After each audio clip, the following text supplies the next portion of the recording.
እንደምን አመሻችሁልን።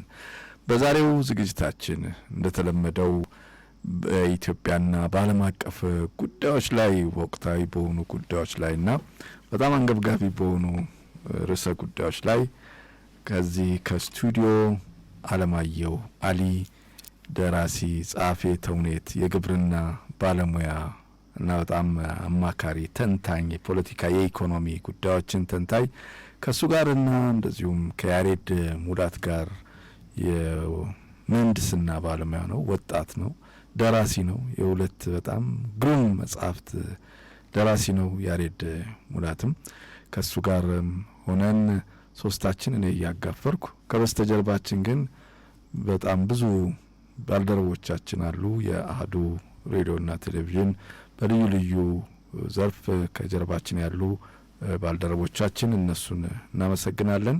ከዚህ ከስቱዲዮ ደግሞ በቴክኒክ ቁጥጥሩ ሳሚ ያለ፣ ሳሚ በላይ፣ እንደዚሁም ተመስገን ደግሞ እኛንና እናንተን በየትኛውም ዓለም ያላችሁትን ውድ የአህዱ ቤተሰቦችን ያገናኘናል። ሁለቱ በቴክኒክ እየተባበሩ በቴክኖሎጂው በየትኛውም የምድሪቱ ክፍል አህዱ ሬዲዮ 94.3 እንዲደርስ እያደረጉልን ስለሆነ እነሱ እናመሰግናለን። ፉሪ ተራራ ላይ ደግሞ አሉ የአህዱ ባልደረቦች። በጣም ትልቁ አዲስ አበባ እኮ ተራራ አለ፣ ትልቅ ተራራ ፉሪ ይባላል እሱ። እዛ ላይ የማሰራጫ ጣቢያችን እዛ ነው ያለው። ቀን ከሌት 4 ሰዓት እዛ ሆነው የአውሮፕላናት የሚታይበት አውሮፕላን ደስተኛለች።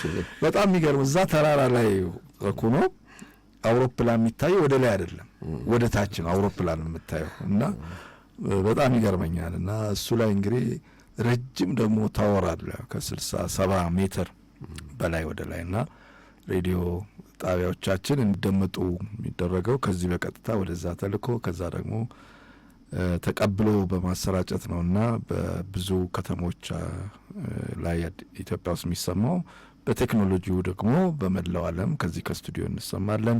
ለማንኛውም ፉሪ ላይ ያሉትን ባልደረቦቻችንን በጣም አመሰግናለሁ። ምርትና አገልግሎቶቻቸውን ደግሞ በአህዱ ሬዲዮና ቴሌቪዥን የሚያስተዋውቁ የእኛ አጋር ቤተሰቦች አሉ። እነሱንም በእጅጉ አመሰግናለሁ። እንደገና ሬዲዮ ጣቢያችን እንዲደመጥ የሚያደርጉ ደግሞ ሹፌሮች ናቸው። እንደምታውቁት በተለያዩ የመጓጓዣ ዘዴዎች በአውቶቡሶች፣ በታክሲዎች፣ በመኪናዎች ውስጥ የአህዱን ምርጫቸው ያደርጋሉና መኪና የሚያሽከረክሩ ሌሎች እንዲያዳምጡን ስለሚያደርጉ ሌሎች ጋርም እንድንደርስ ስለሚያደርጉ በእጅጉ እነሱ ደግሞ ይመሰግናሉ። በየቤታቸውና በተለያየ ሁኔታ ውስጥ ሆነው ደግሞ አህዱ ሬዲዮን ምርጫቸው አድርገው የሚያዳምጡትንም እነሱንም በእጅጉ አመሰግናለሁ። እንግዲህ ዛሬ ወደምንወያይበት ርዕሰ ጉዳይ ከመሄዳችን በፊት እንደው ከአድማጮቻችንም ጋር ፈታ ለማድረግ ግርማ ተፈራ የተፈራ ካሳ ልጅ በጣም የአባቱን ሙዚቃ ዘፈን ግሩም አድርጎ ተጫውተዋልና ከዚህ በፊት ነው የተጫወተው። አባቱም ግሩም አድርጎ ነው ድሮ የተጫወተው። አባትና ልጅ የተቀባበሉት ዜማ ነውና ግርማ ተፈራን እንጋብዝና ተመልሰን እንመጣለን። ከዛም ደግሞ ወደ ሩሲያ ሄደን ከዛ ወደ ኢትዮጵያ መለስ ብለን ደግሞ ኢትዮጵያ እንቃኛለን።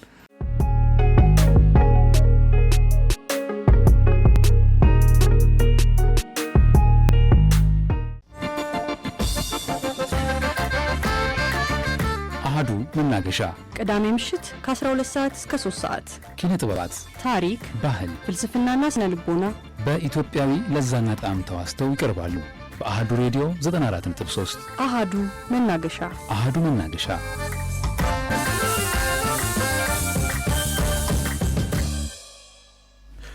ውድ የአህዱ ቤተሰቦች ወደ ቀድሞ ዝግጅታችን ስንመጣ ይህንን የዛሬውን ዝግጅታችንን በልዩ ሁኔታ ከኛ ጋር አጋር ቤተሰብ የሆነንን ማይ ቾይስ ሪል ስቴትን እጅግ አድርገን እናመሰግናለን። እንግዲህ የኢትዮጵያ ውስጥ ዋናው ችግር የሚባለው የቤት ችግር ነውና ይህንን የቤት ችግር ለመፍታት እና በጣም ጥራት ያላቸውን እና ደግሞ በተገቢው ሁኔታ ያከፋፈሉ መንገድም በጣም ትክክለኛ በሆነ መንገድ እየሰራ ያለውና አብራችሁት የቤት ባለቤት እንድትሆኑ የሚጋብዛችሁ ቤተሰብ እንድትሆኑ የሚጋብዛችሁ ማይ ቾይስ ሪል ስቴት የአህዱ መናገሻችን በልዩ ሁኔታ አጋር ቤተሰባችን ስለሆነ ማይ ቾይስ ሪል ስቴትን በጣም በጣም አድርገን እናመሰግናለን። አለማየሁ አሊ ዛሬ ደረት ላይ አንዲት ምልክት ትታያለች እና ምንድናት? ለየት ባለ መልኩ ነው ለብሰ የመጣው። ይሄ የጊዮርጊስኪ ሌንታ ይባላል። የቅዱስ ጊዮርጊስ ሪባን እንደማለት ነው። ጠለት፣ የቅዱስ ጊዮርጊስ ጠለት እንደማለት ነው። ሁለት ቀለም ነው። ሩሲያ ቋንቋ ሁለት ቀለሙ አንደኛው ጥቁር ነው፣ አንደኛው ብርቱካናማ ነው እና ይሄ ሩሲያውያን በባህር ላይ ሲሄዱ ባህርተኞች ያውም የተመረጡ ሲሆኑ እና ደግሞ ጎበዝ ለሆኑ ይለጠፋል። ይሄ ቀደም ሲል ማለት ይህ ማለት ቀደም ሲል ማለት በ1511 ዓመተ ምህረት አካባቢ ማለት ነው። አሁን ደግሞ ይህ ነገር የተለጠፈው ያኔ በሁለተኛው ዓለም ጦርነት ወቅት ሩሲያውያን ድል ሲያደርጉ ወይም ደግሞ ለድል ሲጓዙ የቅዱስ ጊዮርጊስን አርማ ይዘው ይጓዙ ነበረ በድብቅ ሩሲያውያን ወይም ደግሞ የሶቪየት ህብረት የቀዩ ጦር ሰራዊት አባላት። ያው እንግዲህ በእግዚአብሔር አናምንም ይበሉ እንጂ ወይም ኮሙኒስት ነን ይበሉ እንጂ በልባቸው ግን እግዚአብሔርን እያመለኩ የኖሩ ህዝቦች ናቸው እነሱ እና በዛ ምክንያት ይሄ ጊዮርጊስኪ ሌንታ ይባላል። ቅዱስ ጊዮርጊስ ጥለት እንደማለት ነው። አያምንም ስትል በጣም እንደ ትዝ ያለኝ ነገር የነፍሱን ይማረው ነፍሳቸውን ይማረውና ኮሎኔል ፍስሐ ደስታ የደርጉ ምክትል ፕሬዚደንት ቤታቸው አንድ ጋብዘው ነበር። ያው ከስር ከወጡ በኋላ ቤታቸው ውስጥ ጥር 7 ስላሴን ይደግሳሉና ብዙ የደርግ አባላት እንደዚህ ተገኝተው ነበረ ሲሄድ እና በጣም ገረመኝ። ደርግ እንግዲህ አያምንም ሃይማኖት የለውም ምናምን የምትለው ኮሙኒስት ፓርቲ ነው እና እሳቸው ቤት የደርጉ አባል ከኮሎኔል መንግስቱ ኃይለማርያም ውጪ እሳቸው ዙምባቤ ስላሉ ነው ነፍሳቸውን ይማር ነው ብዙዎቹ እዛ ነበሩ። እነ ፍቅረ ስላሴ ወግደ ጓድ ስለሽም ዶክተር አለሙ አበበ አለ አሁንም በሙሉ ነበሩ በሙሉ እና በጣም ገረመኝ ስላሴን ሲዘክሩ ማለት ነው። እነዚህ ደርግ መሪዎች 17 አመት እንግዲህ ደርግ ሃይማኖትን አይፈልግም ምናምን ይባል ነበር እና በዛ ነው እኛም እየሰማን ያደግነው እና በኋላ ቀስ ብዬ ያው ተጫዋች ነው ኮሎኔል ፍስሐ አንተም በጣም ቅርብ ስለነበር ነው እና ኮሎኔል ምንድነው እንዴ ታምናለህ እንዴ እንደዚህ እንዴት አላምንም? መቼ ነው ይሄ የጀመርከው? ስላሴማ ድሮም ስልጣን ላይ ያለንም ስላሴን ዘክራለሁ እንዴ እኛ ታምኑም ተብለ ብዙዎቹ እኮ በቃ ደርግ እኮ አያምንም እንደዚህ ማን ያለው የተሳሳተ ትርጉም ነው እንዴ እነ ክርስትና ምናምን አታውቁም። በክርስቲያኑም እንደዚሁ ሰንሳማ እንደሱ ይባላል። እኔና ጓድ ሊቀመንበር ልጆቻችንን አብረን አይደል ክርስትና ያነሳነው ክርስትና አብረን ያነሳነው እና ወደ ታች ሲወርድ ያው ሌላ እንዴት ሃይማኖትም አለን የመንግስት ሃይማኖት የምንመራበት ሃይማኖት ነው የሌለን እንጂ በግላችንማ አለን ግን የሀገር አልሆነም። እና ሩሲያ ውስጥ እንዴት ነበር አሌክስ? ዛሬ እንግዲህ የሁለተኛው ዓለም ጦርነት ያበቃበት በትናንትናው ዕለት ነው ያበቃው ሜይ 8 እና ግን ያው በማግስቱ ነው የሚከበረው። በርሊንን የመጨረሻውን የቀዩ ጦርን ባንዲራ መሀል በርሊን አናቱ ላይ ከፍ ያለው ህንጻ ላይ ነው የተከሉት እና በዛን ሰዓት ጊዮርጊ ዡከፍ የሚባል ቆራጥ የሆነ ጄኔራል ነበር ይባላል እና ብዙ ስለሱ ሰውዬ ብዙ ነበር ማነበውና በጣም የሚደንቅ የጦሩ አርኪቴክቸር ነው የሚባል ነበርና ከስታሊን ጋራ እኩል መታገል ወይ መነጋገር የሚቻል የነበረ ሰው ነውና በኋላ ላይ አልገዛ ሲለውና የዡከፍ ስም ከፍ እያለ ሲመጣ ስታሊን ከስልጣን አወረደው በ1950 ላይ እና ከጦርነቱ ማብቂያ በኋላ እና ከዛ በኋላ ያ ሰውዬ ደግሞ በሳጭም ስለነበር በልብ ድካም በጣም ብዙ ሲሰቃይ ነበር። በ1977 አካባቢ ይመስለኛል አረፈ እና ይህ ጄኔራል በጣም ጎበዝ ከመሆኑ የተነሳ በ1953 ዓመተ ምህረት ስታሊን እንደሞተ ኒኪታ ክሩሾቭ የስታሊን ከልት ወይም ደግሞ የስታሊን ውርስ የሚባለው ነገር መጥፋት አለበት ብሎ እስር ቤት የታሰሩትን ሁሉ ካድሬዎችና ያን ጊዜ በስታሊን በትር ያረፈባቸው የሰቆቃ ምናምን ሁሉ ውስጥ የነበሩ በየክፍላተ ሀገሩ በየሳይቤሪያ በጣም መራራ በሆኑ የእስር ቤት ስፍራዎች ላይ የታሰሩትን ሰዎች ኒኪታ ክሩሾቭ ከስታሊን ሞት በኋላ እነዛን ሰዎች ሁሉ ለቀቁ ከእስር እና ያን ጊዜ የስታሊንን መጥፎነት እንዲነሳ ይፈለግ ነበርና በመንግስት በኩል ኒኪታ ክሩሾቭ ስለ ስታሊን መጥፎነት ከእንትናን ጊዮርጊ ዡኮቭ ጀነራል ዡኮቭንም እንዴት እንዳሰቃየውና ስለሱ መጥፎነት ላወራ ሲሉ አይ የለም ስታሊን ማለት የሁለተኛው ዓለም ጦርነት ድል እንድናደርግ ያደረገን ያልታወቀለት ጄኔራል ስለሆነ ስለሱ ምንም አይነት መጥፎ ልናገር አልችልም ያለ ሰው ናቸው። ግን ለስቃይ የዳረገ ሰውም ቢሆን በዛ ደረጃ ነው የሚደረገውና እንደዚህ አይነት ፓራዶክስ የሆነባት ሀገር ናት ሩሲያና እንግዲህ ከ26 ሚሊዮን ህዝብ በላይ ያለቀባት ሀገር ነች።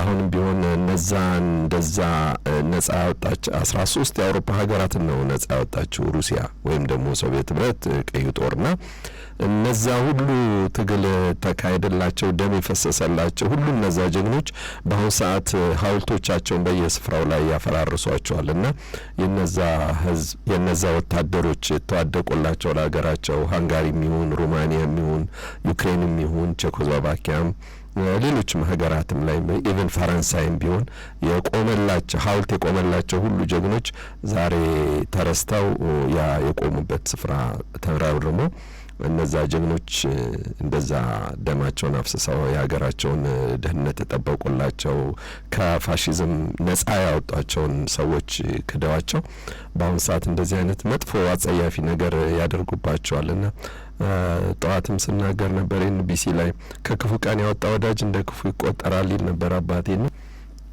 ከክፉ ቀን ያወጧቸውን ሰዎች በአሁኑ ሰዓት ከሩሲያ በተቃራኒው መልኩ ሆነው እንግዲህ ሰይጣናዊ የሆኑትንም ጋብቻውንም ምንንም አናስፋፋ ስላሉ ሩሲያውያን አሁን የጋራ ጠላት አድርጓቸው ሊወጓቸው እንዲያውም በ2030 ዓመተ ምህረት በግልጽ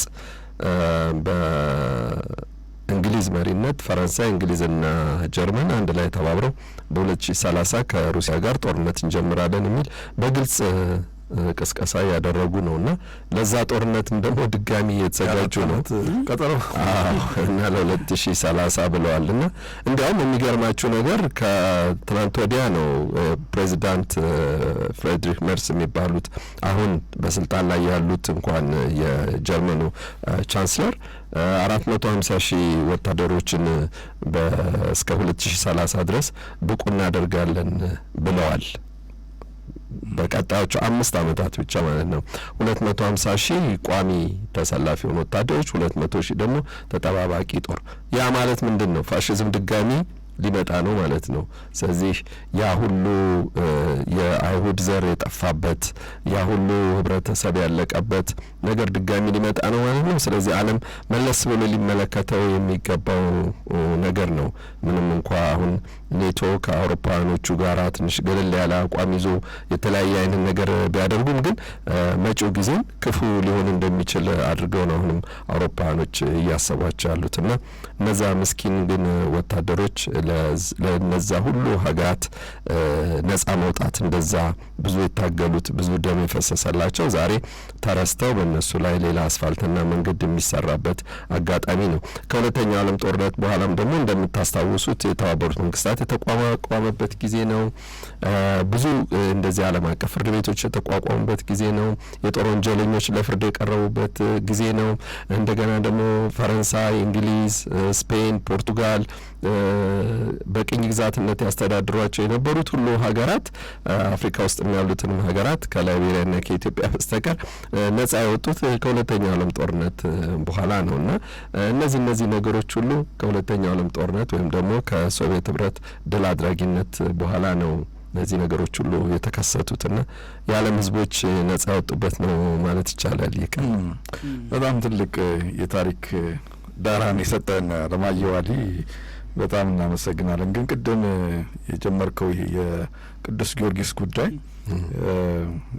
ከኢትዮጵያ ጋር የሚገናኝበት የታሪክ አውድ አለ። ለምሳሌ የቅዱስ ጊዮርጊስ አድዋ ላይ ዘምቷል እና የአድዋ እንደ አድዋ ዘማች ይቆጠራል በኢትዮጵያ ውስጥ።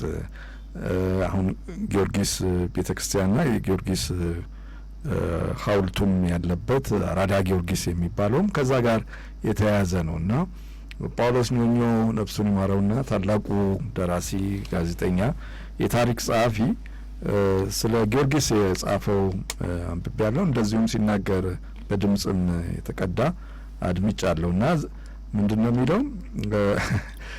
በጊዮርጊስ በጣም አምናለሁ ይላል እና ማምንበት ምክንያት ጣሊያኖቹ ራሳቸው የጣሊያን ወታደሮች የጻፉት አለ እና እኛ ያልቻልነው ፈረስ ላይ ያለውን ነጩን ነው ብለው የጻፉት ስላለ ጊዮርጊስ ተዋግቷል ብዬ አምናለሁ ያለው አለ እና ምናልባት ሩሲያ ውስጥ እንዲህ አይነት ታሪክ አለው ጊዮርጊስ ነው እኮ ያ ነው እኮ አሁንም ቢሆን እኮ የሩሲያ መንግስት አርማ ከባንዲራው መሀል ላይ እንደ አርማ የመንግስት አርማ ባንዲራው ላይ የመንግስት አርማ የሆነው አሁንም የቅዱስ ጊዮርጊስ ምስል ከነ ፈረሱ ነው ያለው መሀል ላይ ያለው። ሁለተኛ እንደገና ደግሞ ቭላዲሚር ፑቲንም ትልልቆች እንግዶቻቸውንም የሚቀበሉት የቅዱስ ጊዮርጊስ አዳራሽ በሚባለው ስፍራ ነው። ስለዚህ ጊዮርጊስ በጣም ከፍተኛው ስፍራ ነው የሚይዘው። ከዚህም በፊት ከነ መምህር ዳንኤልም ጋር ስንነጋገር በነበረውበት ጊዜያቶች ሁሉ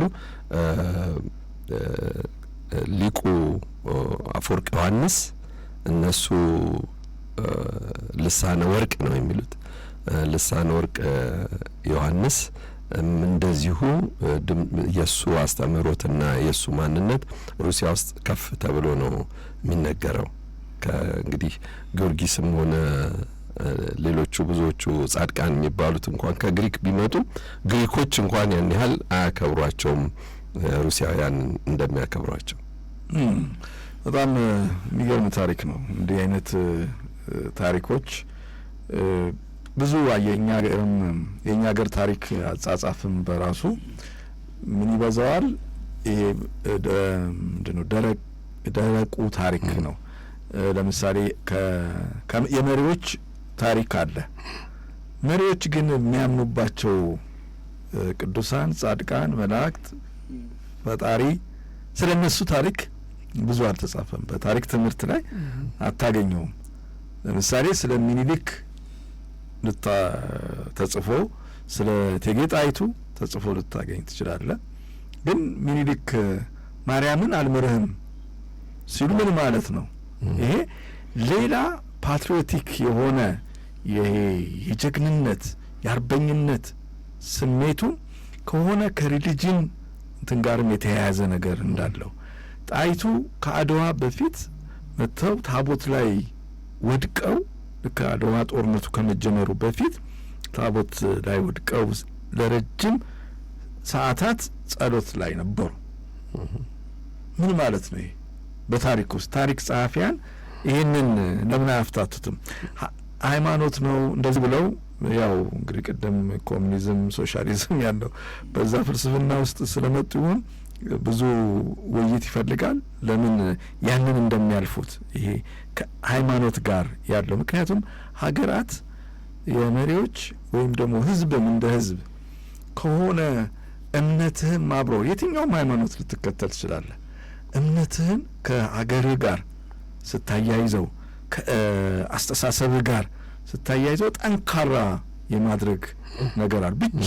ብቻህን ጠንካራ ልትሆን አትችልም። የሆነ እምነት ውስጥ ከሌለ በየትኛውም ሀገር ያለ ሰው የሆነ እምነት ሙስሊም ቢያንስ በራስህ ምንም ይላል እኮ በራስህ እና ያንን አይነካኩትም እና በዚህ ምክንያት ያለፈ አስተያየታችሁ ልትሰጡ ትችላላችሁ። እዚህ ላይ ያሬድ አሁን የተናገራችሁ ትዝ እያለኝ ነበረ። የሁለተኛው የጣሊያን ወረራ ወቅት ራሱ አዶልፍ ፓርለሰክ ይመስለኛል የሀበሻ ጀብዱ የሚለው መጽሐፍ ከራስ ካሳ ጦር ጋር በደንብ ረጅም ርቀት ተጉዞ በደንብ ያንዳንዷን ነገር ከትቦ አስቀምጧታልና በጣም የሚገርም ሃይማኖት ምን ያህል ለሀገር ለመመከት ለሀገር ለመመስረት ሀገር ለመገንባት ምን ያህል ትልቅ መሰረት እንደሆነ በጣም ብዙ ማሳያዎች ከትቦ አስቀምጧል። አንዱ በየምሽቱ ማታ ላይ ይላል ቀሳውስት ቄሶች ከፊታችን ካህናት ከፍ ያለ ቦታ ላይ ቆም ይሉና ከታች ደግሞ ጦሩ ተሰልፎ ይናገራሉ። ቃሉንም ያስተምሩና እኛ ማንን ይላሉ። እኛ ሀበሾች ነን። እኛ ምን ተደርገን ነው እንደዚህ ይሄድ ነው? እኛ ተገፍተን ነው። እግዚአብሔር ከማን ጋር ነው? እግዚአብሔር ከተገፋው ጋር ነው። ከበዳዩ ጋር እግዚአብሔር አይደለም እየተባለ ጦሩ እግዚአብሔር አብሮት እንደሆነ ይሰበካል። ስለ ንጽህና ሌሎች ላይ በደል አለማድረስ ግፍ አለማድረስን ደግሞ ሲገፋ አብሮት ከሚገፋው ጋር ያለን የሰማይ የምድር ፈጣሪንም ይሰበክ ነበር። በዚህ ጦሩ ይቃኝ ነበር ይላሉ። በጣም የሚገርም አንድ ታሪክ ደግሞ እዛው ከትቦ ያስቀመጠው ምንድነው? የጣሊያን አውሮፕላኖች ቀን ቀን ላይ ጦሩ ስለሚታይ ቀን ቀን ጦሩ ድንኳኑን ምኑንም ነቅሎ ወደ ጫካ ይገባል። የጣሊያን አውሮፕላኖች ዝቅ ብለው ሲያንዣበቡ ከሩቅ ሲመጡ ስለሚታይ ማለት ነው። የጦር አለቃው የንጉሶቹ ምናምን ድንኳን ይነቀላል አለ። የታቦት ማደሪያው ድንኳን ግን አይነቀልም አለ እና ገርሞኝ የጦር አለቃውን ጠራሁትና አለቃ ለምንድነው ሌላ ሁሉ ድንኳን ተነቅሎ ወደ ጫካ ለመጠለል ሲገባ ለምንድነው ይሄ የጸሎት የእንትን ድንኳን የሃይማኖት ድንኳን የማይነቀለው? ጌታው አለኝ። እንዴ እኮ እግዚአብሔር ነው፣ እግዚአብሔር ያልጠበቀውን ሰው አይጠበቀውም። ምን አይነት ንጹህ የሆነ እግዚአብሔር ላይ መታመን!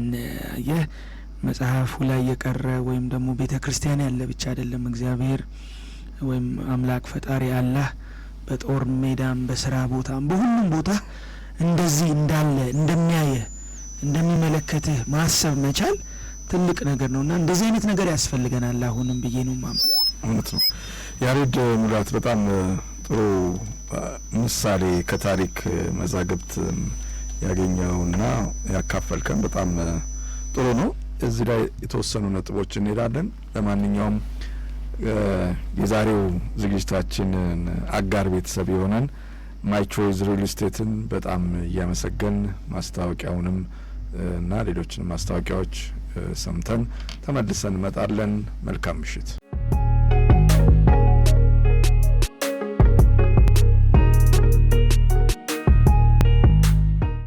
የኢትዮጵያን ድምጽ አህዱ ሬዲዮ 94.3 አህዱ መናገሻ እንደቀጠለ ይገኛል። ውድ ቤተሰቦቻችን ቅድም ያሬድ ያው ከነሳሳውና በጣም በጥሩ ምሳሌ ከጠቀሰው ከዚህ እምነት ጋር የተያዘ አንዴ ፋሲል ጊዮርጊስ የአርኪቴክቱ የአዲስ አበባ ዩኒቨርሲቲ የረጅም ዘመን የአርኪቴክቸራል ሂስትሪም የአርኪቴክቸርም መምህር ነው። ዘ ሲቲ ኤንድ ኢትስ አርኪቴክቸራል ሂስትሪ የሚል የአዲስ አበባን ታሪክም የአርኪቴክቸራል ታሪክ በመጽሐፍ በትልቅ መጽሐፍ ያዘጋጀ ትልቅ ባለሙያ ነው። በነገራችን ላይ በጣም ኢትዮጵያን በልዩ ልዩ የዓለማችን ሀገራት እየሄደ አርኪቴክቸራል ሂስትሪዋን የሚያቀርብ ነው ፋሲል ጊዮርጊስ እና የዛሬ 99 ዓመተ ምህረት ላይ ላሊበላ ወንደርስ ኤንድ ሚስትሪ የሚል ዶኪሜንተሪ ፊልም ሰርተን ነበር እና እዛ ዶኪሜንተሪ ፊልም ላይ የላሊበላን የኪነ ህንጻዎች አሰራር ወደ 11 ይባላሉ፣ ግን አንዱን ሁለት ቦታ ተከፍሎ ነው 10 ናቸው የሰራቸው። ላሊበላ 10ም እርስ በርስ የተያዙ ናቸው። መንገድ አላቸው። ጣሪያቸው ያው ቆርቆሮ አይደለም፣ ራሱ ድንጋይ ነው። በሩ መስኮቱ ምኑ በድንጋይ ነው የተሰራው። ከአንዱ ክፍል ወደ አንዱ ክፍል በዛው ከአንድ አለት ማለት ፎቅ ቤት ለምሳሌ ቤተ ማርያም ባለ ፎቅ ናት። አምዱ ምኑ ሁሉ ነገር እዛ። ፕሮፌሰር ዴቪድ ራፍካይንድ የሚባል አሜሪካዊ የአርኪቴክቸራል ሂስትሪ የሚያጠና ታሪክ የሚያጠና እዛ መጥቶ እያንዳንዱን ነገር በውሃ ልክ በምን ለክቶ ምን እዛ ቆይቶ አንድ ዳጎስ ያለ ዶክሜንት አዘጋጅቷል እና አገኘ ነው እና እሱን ኢንተርቪው አድርገ ነው የገረመው ነገር ከአንድ አለት ነው የተፈለፈለው። ወደ 23 ዓመት ፈጅቶባቸዋል እነዛን ኪነ ህንጻዎች ሲሰሩ። ከዛ በነዛ ስራዎች ውስጥ አንድም ትንሽ ስተት አልሰሩም። 100% ፐርፌክሽን ነው። አርኪቴክቸራሊ ፐርፌክት ናቸው። ስተት የለም። ይሄ ደግሞ በዘመናዊም ኪነ ህንጻ አሰራር ውስጥ አይታይም። ስተት አለ፣ ኖርማል ነው። ስተት ማረሚያዎች ምኖችን ነው የሚያስቀምጠው እንጂ ካለ ስተት ጀምረህ መጨረስ በኪነ ህንጻው ታሪክ ውስጥ የለም። ቢሳሳቱ ኖሮ አለ የማረሚያ እድል ስለሌላቸው ጥለውት ነበር የሚሄዱት። ምክንያቱም ከአንድ አለት ስለሚፈለፍሉ ማረም አይችልም። በቃ አይ በብሎኬት በጡብ በምናም ቢሆን ቆርጠህም ምንም ትለጥፍ ስትኳትም ጀሷት ይሄ ማረሚያ ምንም እድል የለም። እና ማረሚያ እድል በሌለ ሁኔታ ውስጥ 100% ሰርተህ ማጠናቀቅ ምንድነው ተአምሩ? አልገባኝም ነው ሰው የሚለው ፕሮፌሰር ዴቪድ ራፍካይንድ አልገባኝም። ከዛ እሱ አልገባኝም ስላለ እኛ ደግሞ እስኪ ፋሲል ጊዮርጊስ ይህን ጥያቄ ሊመልስ ይችላል ብለን ፋሲልን ቃለ መጠይቅ አደረግነው። በጣም ብዙ ሌሎች ሀሳቦች ደስ የሚሉ የሚገርሙ እይታ አለው ሰጥቶናል። እና ከዛ ውስጥ ይሄኛው ፕሮፌሰር ዴቪድ አልገባኝም ያለውን ፋሲልን ጠየቅ ነው። ፋሲል ገብቶት ከሆነ እንዴት ነው በፐርፌክሽን የሰሩት እነዚህ እነ ቅዱስ ላሊበላ? ከቅዱስ ላሊበላ ጋር ነገሩ እነማን ናቸው የሰሩትም ሌላ ምን እንመጣበታለን። እነማን ናቸው ሰዎቹ ራሳቸው? እዛ ግን በዋናነት አርኪቴክቱ እና የበቃ የአይዲያው ፈጣሪ አድራጊ ቅዱስ ላሊበላ ነው በታሪክ ውስጥ። እና እንዴት ፐርፌክት ሆኑ?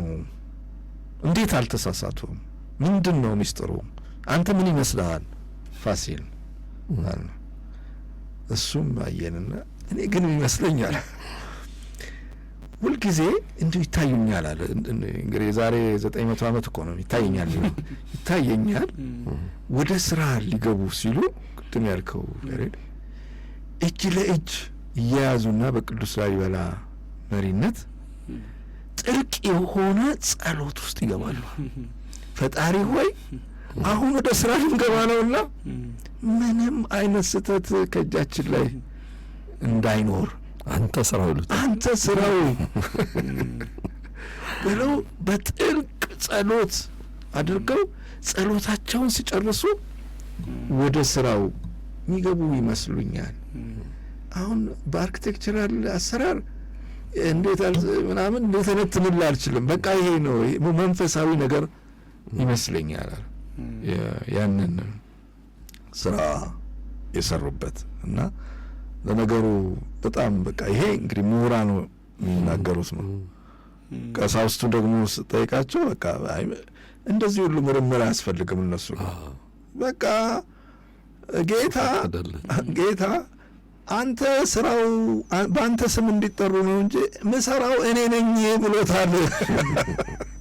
ለቅዱስ ላሊበላ ቃል ሲገባለት እኔ ነኝ ምሰራው አንተ ሰራቸው እንድትባል ነው እንጂ ሰሪው እኔ ነኝ ብሎታል። ምክንያቱም በህልም ነው የታየው ላሊበላ ያንን እንዲሰራ በመጀመሪያ በራእይ በህልሙ ስራ ሲለው ጌታ እንዴት እሰራለሁ?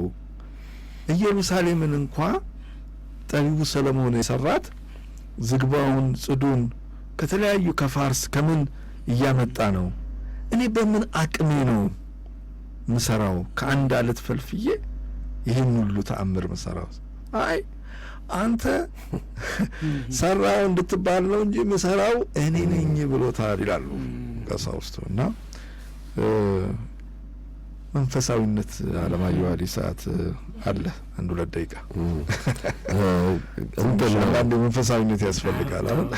እንግዲህ ያው በራስ መተማመን የምንለውም ነገር ራሱ በመጽሐፍ ቅዱስም ወይም በሌሎቹ ቅዱሳን መጽሐፍት ውስጥም ያለ ነገር ምንድነው? አንደኛ ራስህን ወቅ ነው። ሁለተኛ ነገር አንተ ፈጣሪ አለ፣ ራስህን ፈጣሪ አታድርገው እንጂ እግዚአብሔር ሙሉ አእምሮ ሰጥቶናል የምናሰላስልበት መልካም የምንሰራበትን ግን ክፉ የምናስብበትን ግን አይደለም የሰጠን። ሁልጊዜ መልካም የምናደርግበትን ነገር ነውና ያ ሁልጊዜ እኛ ለመልካም ከተነሳን መልካምን በሚያደርግ ሰው ዘንድ ሁልጊዜ መንፈስ ቅዱስ ይኖራል። እንግዲህ በሌሎች ሃይማኖቶች ያለውን አባባል ስለማላቀው ነው እንጂ ሁልጊዜ ፈጣሪ ካንተ ጋር ነው ያለው መልካም ነገር። በጠዋት ተነስተ ስለ መልካም ነገር ካሰብክ በምትሄድበት ስፍራዎች ነገሮችን በቀናነት የምታይ ከሆነ ሁልጊዜ እግዚአብሔር ካንተ ጋር ነው። አይምሮህም ሁል ጊዜ ነጻ ነው። ስለዚህ በክፎች መንገድ ያልሄደ ነው አይደለም የሚባለው እና ልበቀናነት ያስፈልጋል። ይሄ ነው የሚመስለኝ እኔ። በጣም ጥሩ ዳዱ ቤተሰቦች፣ እንግዲህ የመጀመሪያው ምዕራፋችን እንዲህ ይመስላል። ከሩሲያ ተነስተን ጊዮርጊስን ይዞ አለማየሁ አሊ በጊዮርጊስ ምክንያት ነው እንደዚህ ያወራ ነው። ለማንኛውም ማስታወቂያዎችን ሰምተን እንመለሳለን። ማይ ቾይስ ሪል ስቴት የዛሬው የአሀዱ መናገሻችን ልዩ አጋራችን ስለሆነ እሱ እናመሰግናለን። ወደ ማስታወቂያ